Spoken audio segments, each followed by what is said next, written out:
Hi friends, Yellamma కోసుకుంటున్నాం. మీరు కూడా ఇలాగనే కోసుకోండి. ఎల్లమ్మకి సరే, వీడియో అయితే స్కిప్ చేయకుండా చూడండి. ఇప్పుడు మా బాబాయ్ అయితే గడ్డపుండకి బొట్టు పెట్టి పసుపు రాస్తున్నాడు. ఎల్లమ్మ తల్లికి పోసుకుంటున్నాం. ఈరోజు అయితే మేము మా పెద్దమ్మ అయితే ఆ పూతగంధం ఇట్లా అంతా కలుపుతుంది, ఎల్లమ్మకు పెడుతుంది పసుపు కుంకుమ అవన్నీ. మేమైతే దేవుని ఇంట్లోనే వేస్తాం. అదైతే బాపన్ ఇంట్లో వెళ్ళమనంట, అందుకోసమే దేవుని రూమ్లోనే పెడతాం మేము ఎప్పుడు ఎల్లమ్మ కోసేటప్పుడు. ఇప్పుడైతే మేమైతే పటువను ఉదిస్తున్నాం. మమ్మీ మా పెద్దమ్మ అయితే ఇక్కడ అందరికీ పటువలు అయితే ఉండవు, ఓన్లీ ఎల్లమ్మ పట్నాలు ఉండే వాళ్ళకే ఎల్లమ్మ పటువలు ఉంటాయి. మాకు కూడా పట్నాలు ఉన్నాయి కాబట్టి పటువలు అయితే ఉన్నాయి. ఆ పటువను అయితే పూదియాలి ఫస్ట్. ఎప్పుడు ఎల్లమ్మ కోసుకున్నా ఎల్లమ్మ పటువలు పూదిస్తారు.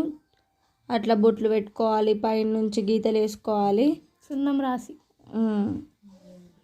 మా పిన్ని మా మమ్మీ అయితే ఇంకా పూజిస్తూనే ఉన్నారు ఆ పటువని. సో నెక్స్ట్ ఏం జరుగుతుందో స్కిప్ చేయకుండా చూడండి. ఇక్కడ మా మమ్మీ అయితే గద్దెని పూజిస్తుంది, అక్కడే ఆ పటువని పెడతారన్నమాట. ఇది వచ్చేసి మా దేవుని రూము. మా మమ్మీ కడపలకి పూతగంధం కుంకుమ పసుపు అన్నీ పెడుతుంది. ఇప్పుడు మా పిన్ని పెద్దమ్మ కలిసి దాని మీద పెట్టేశారు పటువని. ఇప్పుడు ఇది మా ఇంట్లో మాకు పుట్ట ఉంటుంది, ఎల్లమ్మ పుట్ట. సో మా మమ్మీ పిన్ని కలిసి ఎల్లమ్మ పుట్టను పూజిస్తున్నారు. పూతగంధము బొట్లు అన్నీ పెడుతున్నారు. ఎల్లమ్మకైతే పూజయడం అయిపోయింది. ఇప్పుడు ఎదురుగుంజ పూజిస్తుంది మా మమ్మీ. సేమ్ ఎదురుగుంజకు కూడా అలాగే బొట్లు పెట్టి పూజిస్తుంది. ఇక్కడ ఎల్లమ్మకైతే మా మమ్మీ పిన్ని కలిసి వేపాకుల మాల అల్లుతున్నారు ఎల్లమ్మకి వేయనికి. ఎందుకు ముచ్చట్లు కూడా పెడుతురు అక్కడ. మళ్ళీ ఒక మాల అల్లుకుంటా ముచ్చట్లు పెట్టడం స్టార్ట్ చేసింది మా పెద్దమ్మ. పటువకైతే ఎల్లమ్మది మాల కడుతుంది. ఇంకా ఈ మాల అయిపోయిన వెంటనే మళ్ళీ పైన ఎల్లమ్మకి మొక్కి పుట్ట దగ్గరికి వచ్చి పుట్ట దగ్గర కట్టింది.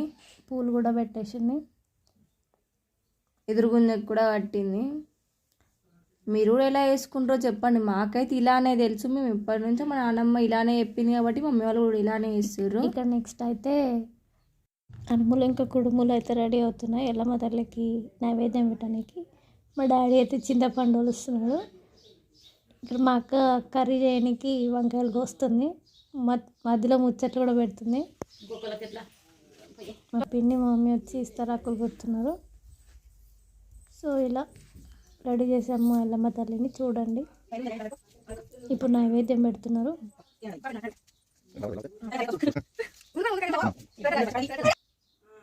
నైవేద్యం రెడీ అయిపోయింది. వంకాయ కర్రీ, పసుపు అన్నము, చారు.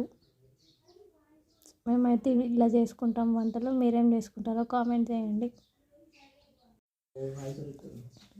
మా మమ్మీ అయితే నైవేద్యం పెడుతుంది ఇక్కడ.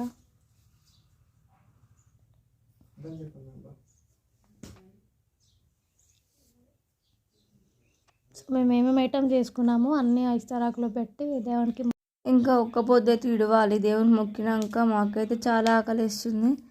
వీళ్ళైతే ఒక్క పొద్దు ఇడుస్తలేరు. 2 అయిన తర్వాతనే దేవుడికి మొక్కుతారంట. ఇంకా మమ్మీ పెద్దమ్మ అయితే ఇద్దరికి కూరాడికి ఎల్లమ్మకి అన్నిటికి పెడతారు కదా, అట్లా పెడుతున్నారు. అవైతే మేమే తినాలి. ఇంకా ఇప్పుడు ఆడబిడ్డలం కాబట్టి. ఇంకా మీ ఇంట్లో కూడా ఇలానే చేస్తారా చెప్పండి. మీరే టైంకి తింటారు, ఏ టైంకి మొక్కుతారో చెప్పండి. మేమైతే వంకాయ కూర, చిక్కుడుకాయ ఏదోగా ఉండాలి, ఏదో ఒక కర్రీ అయితే. ఇప్పుడు ఇక్కడ కళ్ళు శాఖ పెడుతున్నారు, కళ్ళు పోసి మొక్కుతున్నారు. ఎల్లమ్మ తల్లికి కళ్ళే మెయిన్ కదా, సో కళ్ళు పోసి మొక్కుతున్నారు. ఇక్కడ మా మమ్మీ పిన్ని కలిసి పసుపు రాసుకుంటున్నారు. మా అక్క కూడా పసుపు రాపించుకుంటుంది కాళ్ళకి. ఏంటి ఆడబిడ్డలం కాబట్టి మాకే ఫస్ట్ రాస్తారు ఎప్పుడైనా. మాకు రాసిన తర్వాతనే మమ్మీ వాళ్ళు కూడా రాసుకుంటారు.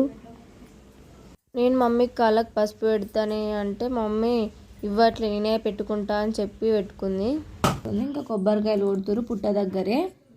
ఎప్పుడు ఇక్కడే కొడతాం ఫస్ట్ మేము. ఎల్లమ్మ అంటేనే మాకు పుట్ట ఫస్ట్ కాబట్టి, మా ఇంట్లో పుట్టు ఉంటుంది కాబట్టి పుట్ట దగ్గరే కొడతాం. మా ఇంటి ఇలా ఎల్లమ్మ తల్లి సో ఏదైనా ఫస్ట్ ఎల్లమ్మకి పెట్టిన తర్వాతనే చేస్తాము. అయితే ఇప్పుడు ఇద్దరు 1/2 షేర్ చేసుకుంటారు. మేము ఒకటే పెడతాం నైవేద్యం, తర్వాత ఇద్దరు షేర్ చేసుకొని తింటారు. Please like, share, subscribe to genetic girls.